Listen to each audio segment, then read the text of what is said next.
Ora bem, quando se pensa em inovação portuguesa, o que é que vem logo à cabeça? Uma caravela, certo? A desbravar os oceanos, mas e se esse for só a ponta do iceberg? A verdade é que há um legado quase secreto de invenções, um fio condutor que nos leva dos mares do século XV até à inteligência artificial de hoje. É esse rasto que vamos seguir juntos para descobrir como é que este anjo moldou o mundo de formas que, bem, que a maioria nem imagina. Parece uma daquelas perguntas de 1 milhão de euros, não é? O que é que um navio do século XV tem a ver com um saco de boxe inteligente? À primeira vista, nada. Mas a resposta é o engenho português. É isso mesmo. Há um fio invisível que une estas duas criações, uma linha de inovação que atravessou séculos para chegar até nós. E é precisamente essa história que vamos desvendar agora. Ok, vamos começar pelo princípio. Para percebermos esta história, temos de entender porque é que tantas destas invenções não são assim tão famosas. E a resposta, curiosamente, está numa estratégia nacional que marcou toda uma era. Esta citação, na verdade, diz tudo. Pensem nisto. Nos séculos XV e XVI, o conhecimento era poder. Era literalmente a arma mais valiosa que um país podia ter. Todas as inovações em navegação, os novos mapas, eram segredos de Estado. Pensem neles como, sei lá, os planos de uma arma nuclear hoje em dia. Divulgar isso era dar de bandeja a vantagem aos rivais. E é por isso, exatamente por isso, que tantos destes avanços foram mantidos debaixo de 7 chaves, deixando muito poucos registros para a história. E é aqui que a história dá uma volta interessante, porque este espírito inventivo não desapareceu com o fim das descobertas. De todo. A mesma mentalidade que procurava soluções para navegar em mares desconhecidos simplesmente evoluiu. O foco deixou de ser conquistar o globo e passou a ser resolver os problemas do dia-a-dia. E então, vamos a isso. Vamos espreitar as ferramentas que tornaram tudo isto possível. E atenção, não estamos a falar de invenções isoladas. Era um verdadeiro sistema, um kit tecnológico integrado que deu aos navegadores portugueses uma vantagem decisiva. A grande estrela, claro, foi a caravela. Foi uma autêntica revolução. É que antes dela, navegar contra o vento era praticamente impossível.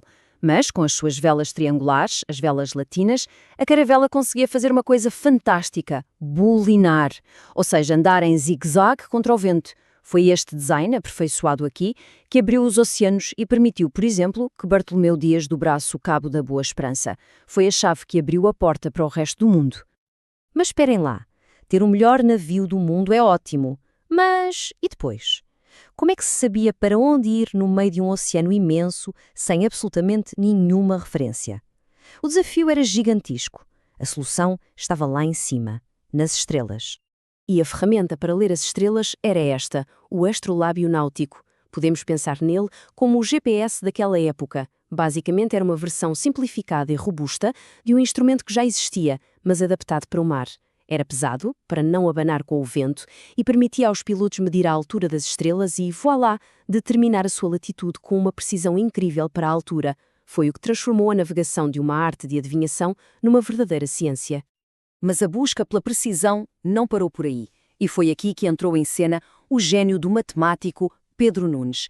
Ele inventou o nónio, um dispositivo que era, na essência, um upgrade para os instrumentos da época. O que é que fazia? Permitia medir frações de grau.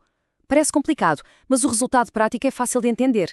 A margem de erro nas viagens passou de centenas de quilómetros para apenas algumas dezenas. Foi um salto gigantesco que tornou as viagens muito, mas muito mais seguras.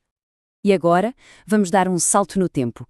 Avançamos uns séculos e encontramos o mesmo espírito, a mesma vontade de resolver problemas, só que desta vez aplicada aos desafios do nosso dia-a-dia.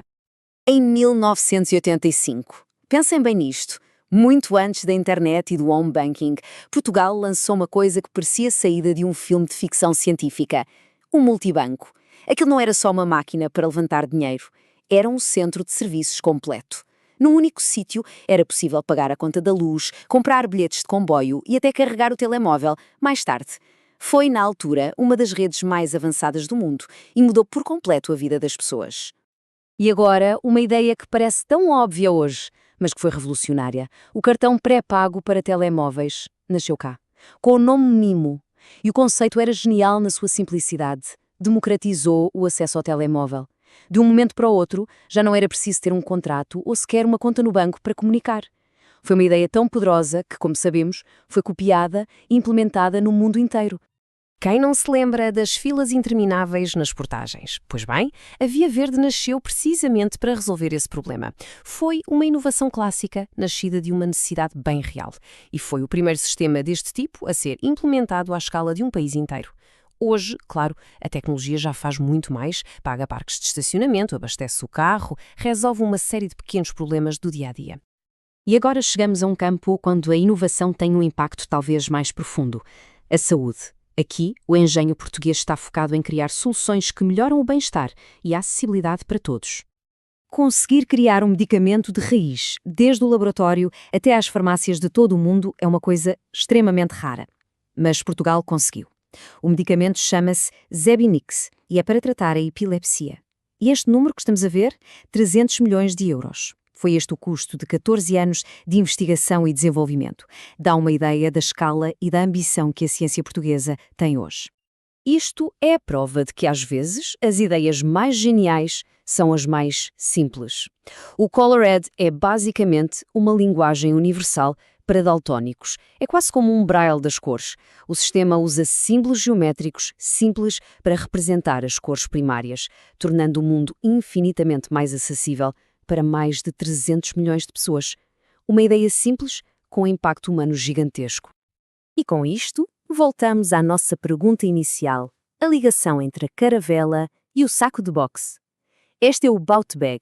Pega num objeto com séculos de história e reinventa-o por completo. A revista Time considerou uma das melhores invenções do mundo. E é fácil perceber porquê.